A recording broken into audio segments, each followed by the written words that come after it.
So here we are on Awakening Dialogues. I'm Will Pye, and I'm really delighted to be joined by Karen Richards today. We've just been laughing a lot. If it looks like we've just been laughing, that's exactly what's been happening. How are you doing, Karen? Great, great. Really wonderful opportunity it's always great to chat with you, Will. Always really enjoyable. Likewise, yeah. And we just jumped on probably an hour, I don't know how long ago, maybe an hour ago, and just had our own dialogue that was, I found, quite awakening. We didn't record, so we'll hope that we can have an awakening dialogue now as well. When I asked you what topic felt alive, we always have this idea of having something to guide the dialogue. You suggested integration and authentic living, I believe. Yes, I did. Yeah. And that seems something this is always so alive. When I hear that, I think of the confusions that still exist around the notion of awakening as an endpoint in terms of human development. And yet, my experience is that's true to an extent. It's the end of the search. Yeah. And yet, it's also the beginning of an authentic spiritual life in many respects. It's the beginning of an unfolding. Yeah, very much so. I mean, we were speaking recently, about our individual unfoldings over the last while that have included all sorts of further healing, further awakening, further clarities coming to the personal. Yes. To the Karen Richards, to the Will Pye. We're still here. Yeah, and I loved what you spoke about, the quote that you brought to the table, which was "Give me truth," which really sums up so much of what's alive in me. Each moment feels what my soul is really thirsting for in all of my interactions.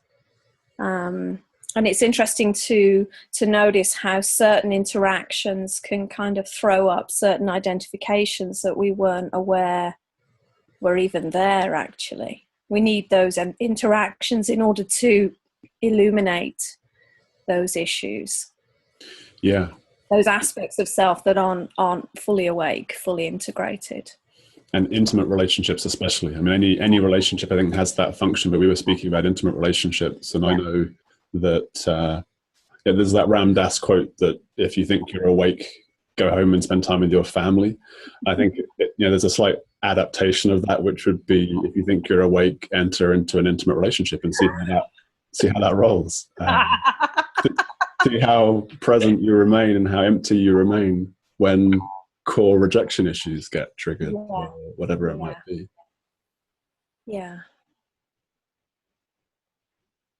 Yeah, really interesting to be present with that and see what's there. Yeah. And I hear that in that "give me truth," and what you're speaking to there, the curiosity.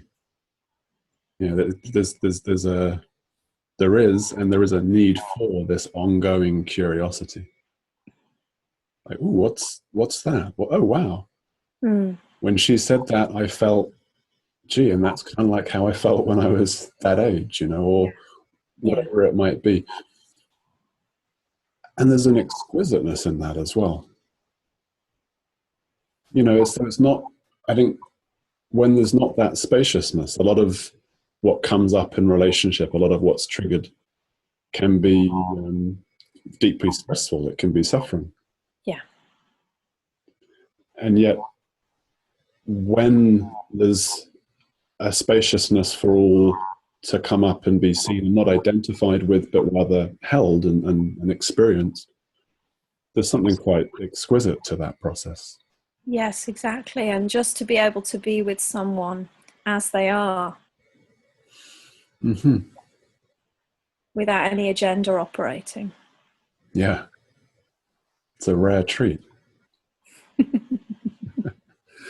and to be with ourselves as we are, without any agenda operating, to be with those parts of ourselves that perhaps we have still been unwilling to feel or unwilling to look at.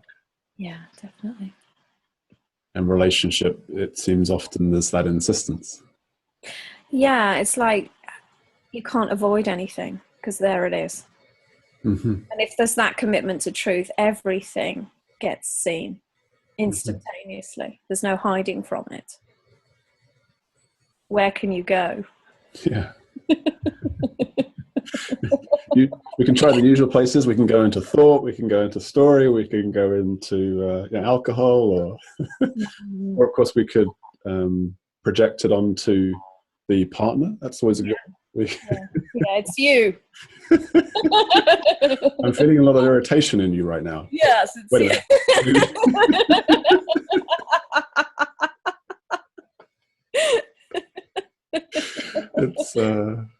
It's such an exquisite setup, is it not? It's interesting to see where the energy goes. Mm-hmm. You know, it's this energetic space that we seem to be present within, and as how the energies move and change and either transmute or hit blocks, or, you know, it's such an intangible thing to try and describe, but and such an intelligent movement to witness, and in the people that it presents, and the blocks that it presents, and the timing. Yeah, the perfection of that. Yeah. Like that phrase, divine timing. We know, but actually seeing, I could not have been in this relationship, or I could not have held this wound before now. Yeah. Clearly, it had to happen the way that it has happened. Exactly. And just bearing witness to the absolute perfection and intelligence that is at play, and seeing all the ways in which there could be a personal agenda operating because it's coming from a sense of imagined lack. Mm-hmm. I need something more. Yeah. And what I've found is that structures of consciousness or energies like that, like lack or worthlessness or fear of being rejected, a lot of things that I would think have been seen through and would no longer be operating in my system, what I found is that in intimate relationship, these will come up. Yeah. And that acute fear of rejection is the one that was really powerful for me in a recent relationship. And to honor the relative truth of that within this body, within this mind, within this system, and to allow it to come up into this presence, to be held, to be allowed. Yeah. It's a truly beautiful thing. Yes, true vulnerability there. Mm-hmm. Yeah, vulnerability. I was just going to say, because what is there to protect yourself from? Mm-hmm. And what is there to protect? Yeah. So we can deepen those realizations through that. Because my 3-year-old self is not awake. The structure of energy that formed in the system when I was 7 years old, or whatever it might have been, that needs to be awakened too, we could say. So it is as if that can be brought into this spaciousness, into this love, into this allowing. Mm-hmm. And I actually see that quite literally. I'm a bit of a science geek, and there's nothing in physics that would say time cannot go backwards as well as forwards. So when we have these moments of, accessing that self, that me at that age, or that energetic structure that was pre-verbal, or whatever it might be, scientifically there's all plenty of support to say that that's actually real, in a sense. We are going back in time and bringing our self now, our presence now, our clarity now to that. That makes sense. It's a beautiful thought, isn't it? Yeah. Yeah. Everything happening simultaneously. Yeah. Yeah. Isn't that exquisite? Yeah. And the opportunity to look back and look forward, Mm-hmm. and be present with what's here, Mm-hmm. all happening exquisitely. And that capacity to be present with, I know I like the sort of story that, or the idea that, you know, when one little self or inner child recognizes that, oh wow, there's an unconditional love here now. There's a space here where I can be seen and held. And the mind would think, great, that unconditional love arises, the unit of consciousness arises, and everything's resolved. But my experience would be more such that those inner children or those souls will, in their own time, come up into awareness, come up into presence to be held, Yeah. to receive that gift of unconditional presence. Yeah. Love and acceptance. Yeah. Everything's about that. Isn't it? Yeah. Yeah, I mean, the thirst for truth, we could language that as being the thirst for love and acceptance, because truth is love and accepting. You know, there's a deep core to every experience that is loving, that is accepting, that is okay with everything as it is. Yeah. Everything's about healing the misperception that seems to hold that apart from us. Mm-hmm. It's interesting. What just came to mind was that, you know, what we're pointing to is, in the circles we move in, and perhaps for most people watching this dialogue, it's not a radical notion that at the core of every experience there is an eternal peace or an infinite love. Yeah. And yet, this is a radical idea. This is actually a, you know, this is the undoing of the matrix, right? That everything's okay. Red pill or blue pill? I watched The Matrix, all three of them again recently, and I was like, wow, this is not just a great movie. I think they're great movies, but there is no spoon win. Yeah. Yeah, like I was watching it again, and I mean, rather as we spiral through our own inner dynamics, you know, I was coming to this movie from a different perspective and finding something quite different. And there was at the end of the third Matrix, he dies. He sees his shadow. He sees Smith, realizes he's created this wonderful shadow, and then dies to self in the crucified position, and the light bursts forth from his heart. I'm like, he just birthed into Christ consciousness. I mean, this is such not a typical message from a Hollywood movie. No. Makes it all the more exquisite. I should watch those movies again. I haven't seen them. Honestly, it occurred to me that I might watch them again because they're so beautiful. The Wachowski brothers, or brother and sister now, they certainly have some high-level inspiration for their movies. And movies, for me, have been teachers all along. Reflecting back something that needs to be seen. Absolutely. Yeah. It fits in nicely with an analogy that I like. I wouldn't say that it's mine, of this as movie. Yeah. All ourselves, me, characters in this movie. That we pretend matters, because it makes it more fun, just like if we're watching a movie. If we stand at the back and say, look, it's not real, relax everyone. Shut up, I'm enjoying the movie, you know.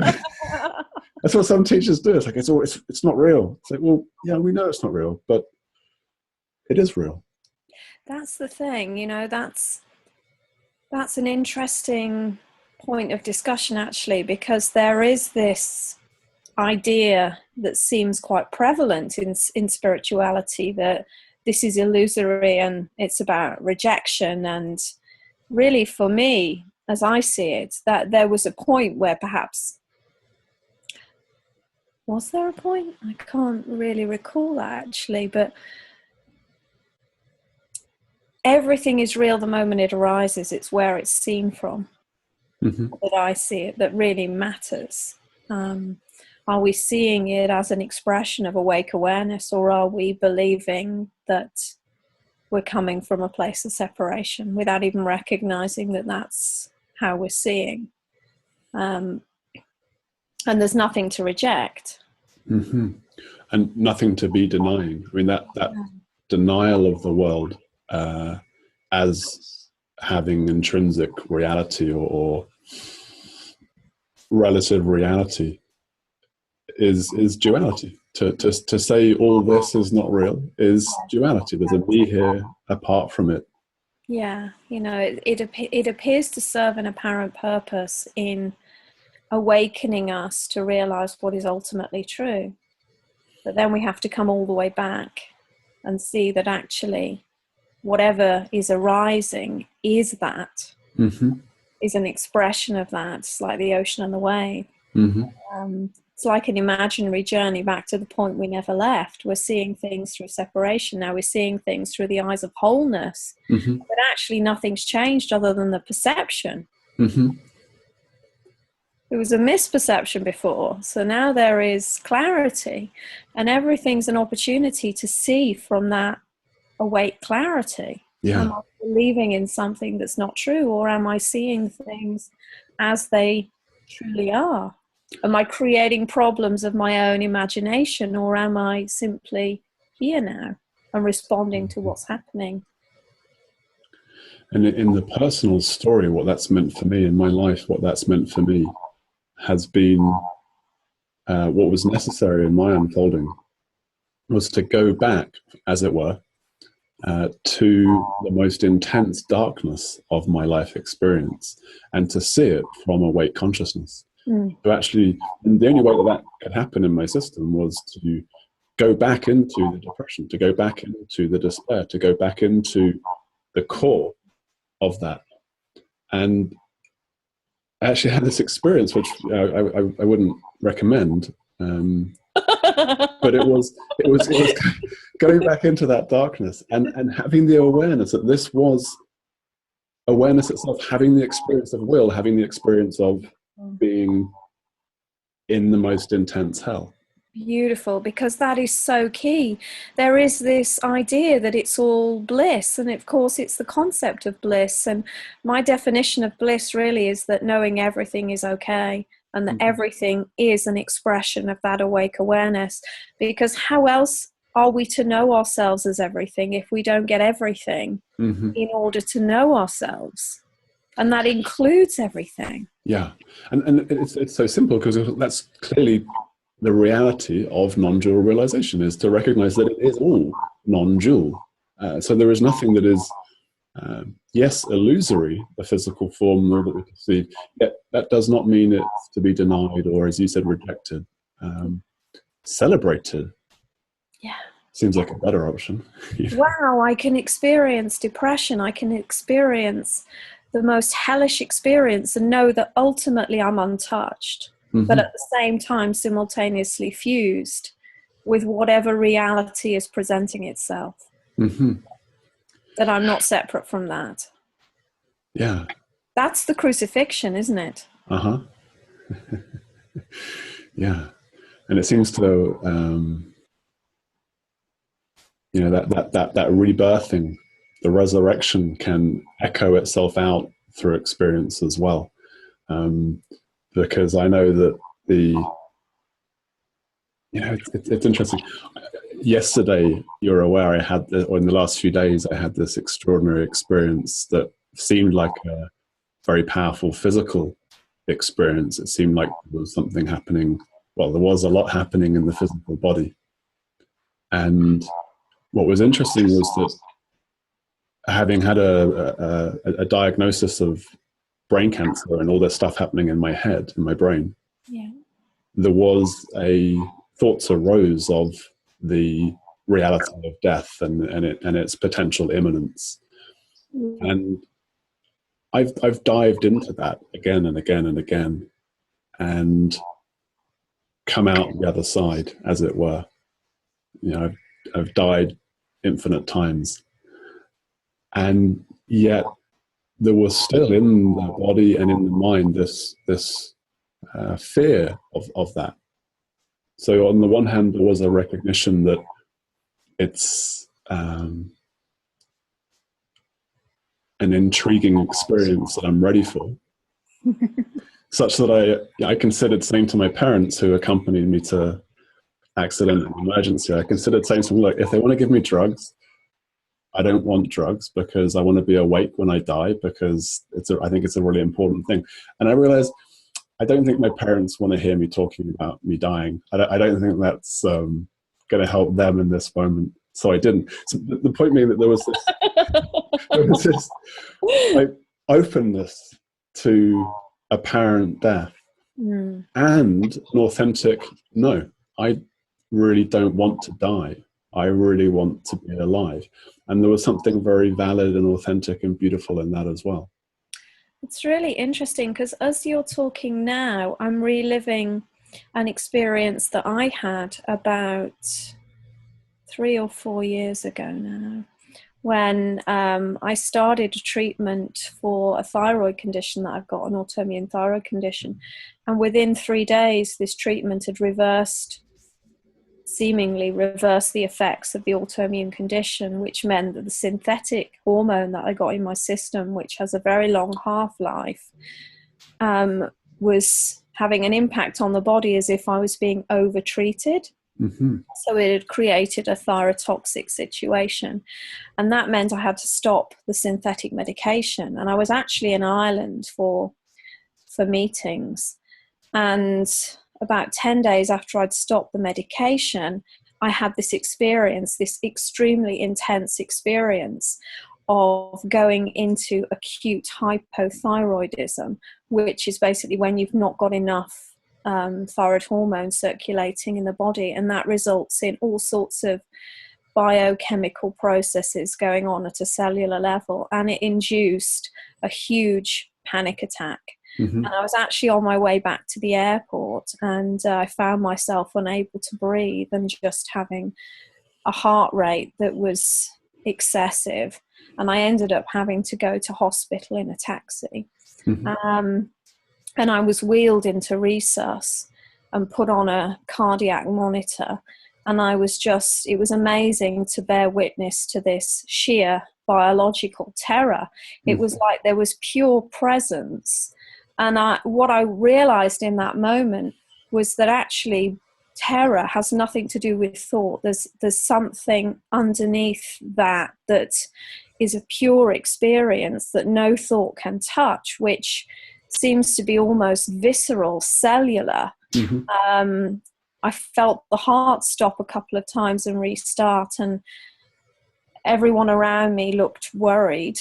Actually, that was interesting. And they ended up giving me cardiac drugs to stabilize the heart and did some blood tests, and it turned out that my thyroid hormone levels were dangerously low, and that had resulted in this whole cascade of events. But it was really fascinating because shortly after that I started getting people coming to me that had suffered with panic disorder. So it was like you've done your qualification and now you could serve others. It's interesting, isn't it? And also interesting experience relating to what you said. It was like bearing witness to the fact that I wasn't ready to physically die. It had nothing to do with being frightened of it. It was actually, it didn't feel that this body's time was done, and that there were more things that it was being called forth to do.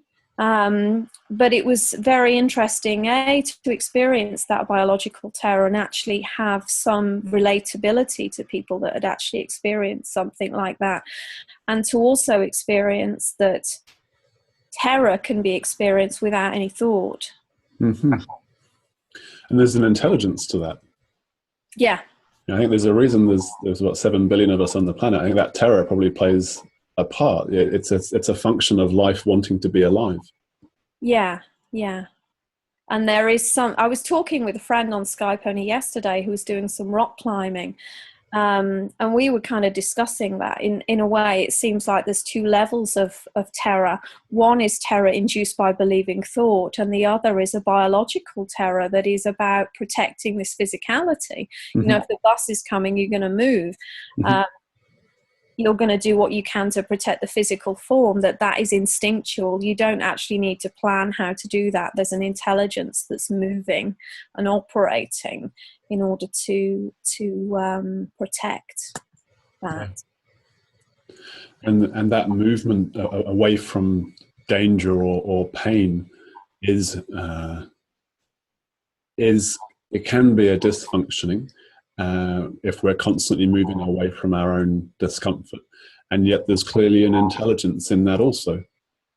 And hearing you speak of gaining your qualifications in intense panic and being able to serve others was what I heard there.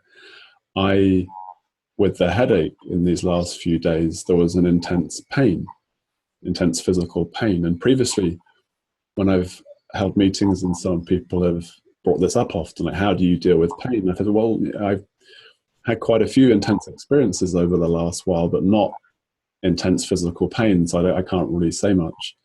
I can speculate.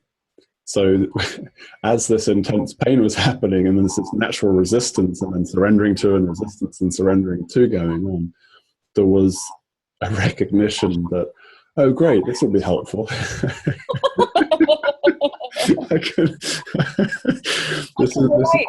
Yeah. When the next time someone asks that question, I can say, well, yeah, what I think. Hopefully I'll learn quickly and this can pass. Yeah, it's interesting. And it's interesting to realize that there are certain biological processes that go on that control how the body feels. Mm-hmm. And that is not controllable by anything. Yeah, and even I would say bodily beyond the physical body as well. There's stuff that's happening in our whole system. Yeah, that is simply functioning as it functions.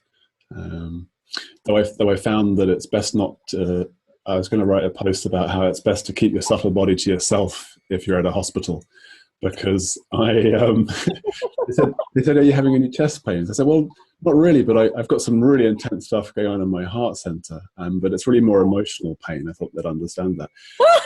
But I ended up, and I've had this experience before. I got put on an EEG, but this time they gave me a chest X-ray, and I was like, I was in a daze, and I got taken into the. I said, why are you giving me a chest X-ray? This isn't because I said there was stuff happening in my heart. They said it's all just precautions. Because in that system, there's generally no recognition of a subtle body or bodies beyond the physical. We need to give you drugs, Will. Yeah. So I think I have learned now to keep my subtle body to myself when I'm in Western Hospital. Very wise. Yeah. It was funny, the number of conversations I had, with doctors and nurses, because my worldview is fundamentally different from theirs generally. So they would say, where is the pain? I'd say, well, it's in my head, but not in my head. I mean, it's actually, well, it kind of, I guess, head, mind, and all of a sudden I'm talking to the nurse about the nature of consciousness and whether there is a mind-body split and so on. And it was... I would have imagined that would have been a very interesting conversation, because you're talking to an ex-nurse here. I recall that actually, yeah. Yeah, I worked for the NHS for 16 years. So did you ever have individuals question your ontology or question your philosophy as you spoke of the body and how it's being treated? No, but I had some interesting experiences in the years preceding my awakening. And for a number of years, I was involved in clairvoyance and really exploring that as a realm. I had some very interesting experiences while I was working in intensive care, seeing auras and different energies, and experiencing conversations that I'd had with relatives and patients sometimes about things that they'd witnessed that weren't tangible, that weren't evidence-based. And that appeared to be a natural progression into questioning things from a deeper aspect. But when the awakening came, it wasn't something I was actually looking for. But it appears now on reflection that life was kind of presenting a certain experience in order for it to be seen from a different vantage point. Very interesting. Yeah.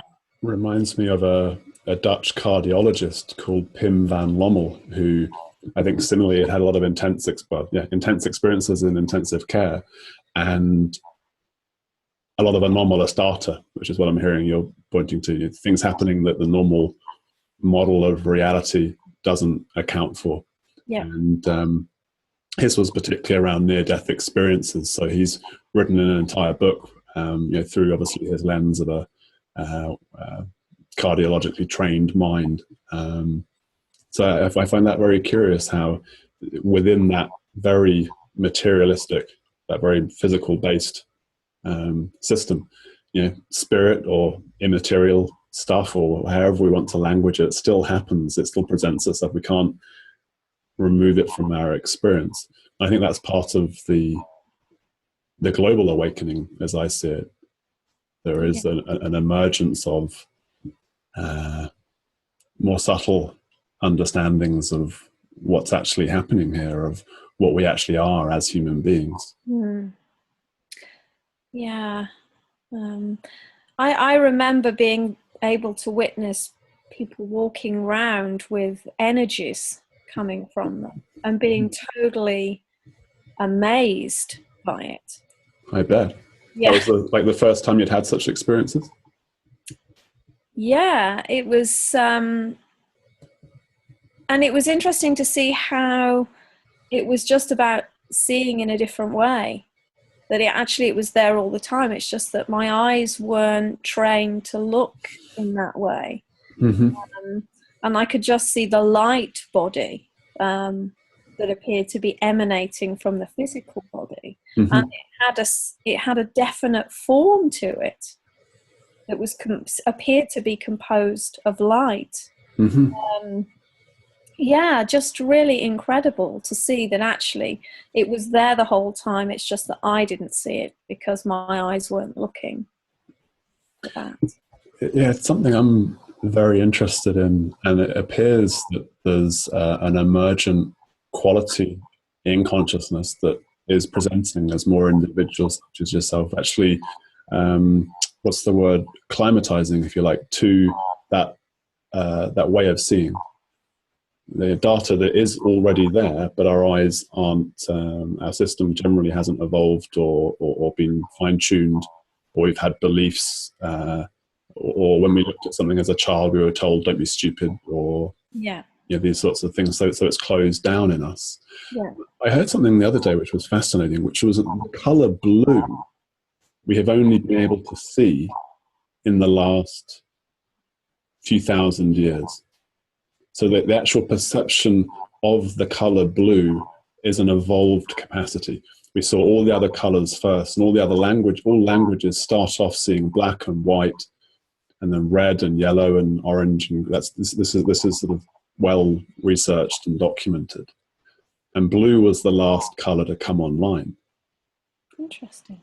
Isn't it? Because that offers a very mainstream researched demonstration of how there are emergent capacities of perception. I wonder what color the sky looked then. Well, in Homer's Odyssey, he refers to the sea as being wine red, I don't know, wine dark or wine colored dark, something of that nature. And we would not think of, I would never think of calling the sea, even a deep, dark blue sea, as being wine dark. So I can kind of see that if there's a very thick red wine. So I guess we use metaphor, we use approximations. But yeah, what would they call the sky? What would, I guess the child 3,000 years ago wouldn't say, why is the sky blue? They'd say, I don't know. There's so much that is, we can extrapolate from that. Yeah. Yeah, perception is everything. Yeah. Yeah. And misperception is everything. I was going to say more often than not. I mean, we've created a world out of misperception. We've created a world based upon separation. Yeah. Our entirety of structures of healthcare, of politics, and all the rest come from this primary misperception that separation is real. Yeah. Yeah, it was very interesting to see healthcare from a completely different vantage point. And the issues that are created from this apparent misperception, all of the trauma and internalization that results as a consequence of that, and how illness is approached from the point of view of actually masking symptoms and not actually getting to the root cause and addressing that. So it just seems to be a huge lie. And my body reacts to that. Not so much now, but initially it was a very difficult thing to actually awaken to. That actually there's a huge monopoly going on here that isn't about cures, actually. And it felt that I could no longer contribute to that system. Yeah, for one of the things I'm deeply passionate about is awakening to true nature, but also awakening to all the shadow, all the darkness, the matrix of fear and ignorance, as I call it, and building something new, creating something new, an integrative medicine, empowering people with the very hard science of placebo is probably the most scientifically proven reality in the number of tests that have proven that the human mind can generate the experience of cure or pain relief or whatever it might be through believing it's already happened, or is going to happen. That's seen as a problem within the old paradigm. It's seen as an impediment to getting FDA approval. Exactly. Whereas clearly it's like, wow, great, we can actually use the mind to create health. Let's explore how we can utilize that, how we can train that, how we can refine that. It's very interesting because I saw the ultimate healing is an actually complete surrender, and seeing what arises inspirationally from that complete surrender, and looking at how the body can be nourished, and how we're not actually nourishing the body generally through the food that's available in our supermarkets, and how that food is treated, and how that is impacting on health, and seeing the vicious circle of that. And the association, I look these days, I'm passionate about my health, of course, and the being careful with what I eat and so on is important, but also what I consume mentally. And I don't see the body and the mind as two separate things. They're two aspects of the same functioning. So just as the supermarkets pump out food that is very often highly processed and lacking in nutrients and treated in ways that might not optimize its value, TVs and conversations out there are not nourishing the spirit very often. They're often not nourishing the depth of who we are. And I see a lot of the depression and the anxiety and the intense suffering in the world as an intelligent response to a world that's dysfunctional and insane. Yes, exactly.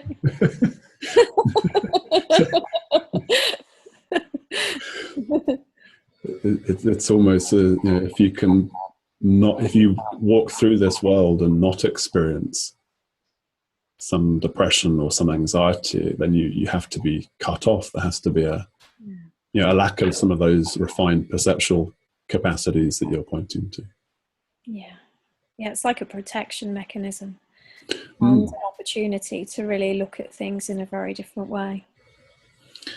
And there's what I hear there, that's within the individual, and yet that's kind of the collective in the individual are the same. Just as we protect ourselves from certain pains or shadows that we don't want to feel or experience, the human mind, the collective mind, maybe doesn't want to accept, doesn't want to look at the degree to which we've created suffering, for example, through healthcare and pharmaceutical companies' domination of that and so on, would be one example. Yes.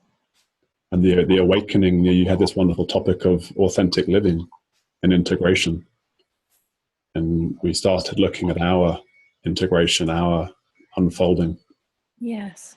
And clearly it wants to ripple out into the collective, or we hope it will ripple out into the collective. And it's happening, of course. I mean, yes, of course. You can't not be affected by what's happening around you, even though there's no separation. It's the very core of living authentically means that you're going to be touching the lie of separation all the time, and that has reverberations for your own process. And for me, sometimes it almost feels, I don't know whether you can relate to this, but it almost feels like it's too much. Too intense. Sure. I can relate to that in the last few days. So. Yeah, just you're touched by absolutely everything, and there's been a real direct understanding, perhaps more in recent weeks, that why people in years gone by would have just separated themselves from that society. But it feels as if there's a new phase now. It's like living realization amidst what appears to be the lie of separation, and touching that in every way possible by the example that you're living. I think it's a moral obligation. I see it as, to come back into the marketplace, as it were. Yes, exactly. In Buddhism, I think they have this distinction between the arhat, who goes off into the mountain or into the hermit place and just enjoys wakefulness, and the bodhisattva, who comes back into life, comes back into birth and the whole experience, or into the town or whatever, and actually brings that presence, brings that enlightenment, brings that Buddha nature into where it's most needed. Yeah, exactly. But it feels like you're revisiting your suffering again and again and again. It's like not suffering over suffering, but experiencing the suffering. From that different perspective. Yeah, from the different vantage point. Yeah. And no end to it. Yeah. Oh, well. the sooner we get used to that, right? The sooner we surrender to the ongoing spiraling of the personal unfolding, the sooner we can embrace those sufferings revisited. Yeah. What a exquisite time to be alive. Indeed. So much opportunity to serve, and so much need for. Yeah, such richness to it. So you've gained a qualification in intense panic over the last years. I know I've added intense pain, physical pain, over the last little while. Who knows what further qualifications await us in the time to come. Yeah, it's like you're given the opportunity to see life through those difficulties in order to deepen in compassion and understanding, and be able to really meet another from a place of shared humanity, rather than being removed from the experience and it coming from a purely theoretical place. And I certainly notice when in dialogue with people, they understand if you get it, if you're coming from a place of real experiential knowing, as opposed to some theoretical discussion. It has a totally different quality to it. And it appears to be very healing to be understood in that way, to be really met and know that you're met, and it seems to grant permission for it to be carried.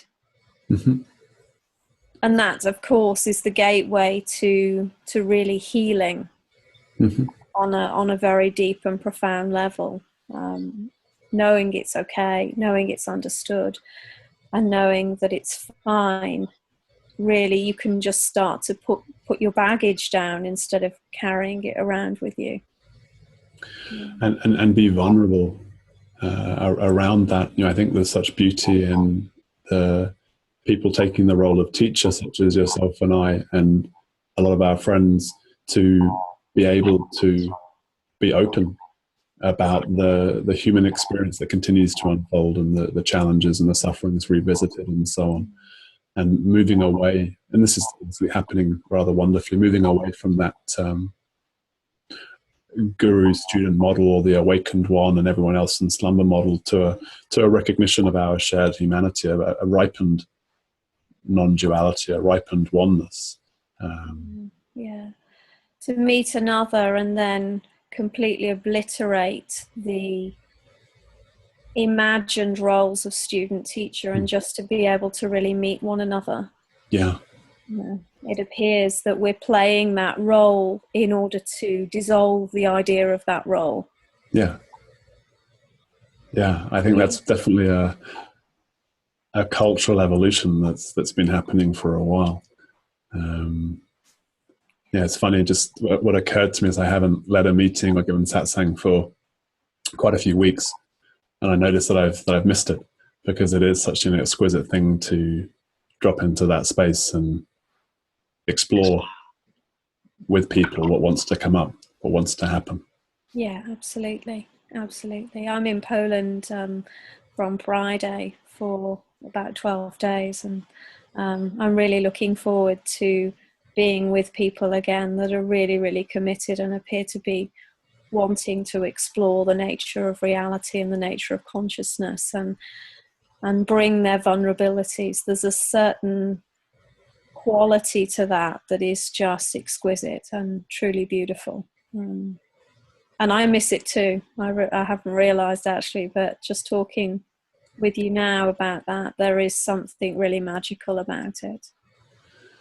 What comes to mind is that Jesus Christ quote that where one or more gather in my name.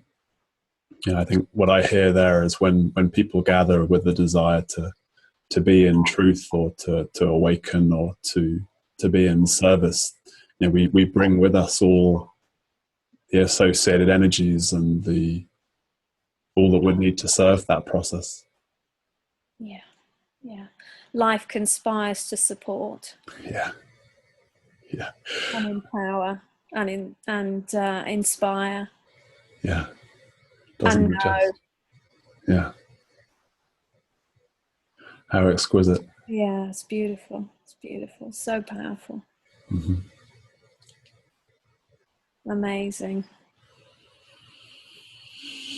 I've completely failed to have a timer set, so I've been quite spacious today, to say the least, and I don't know if we've been speaking for half an hour or over an hour. I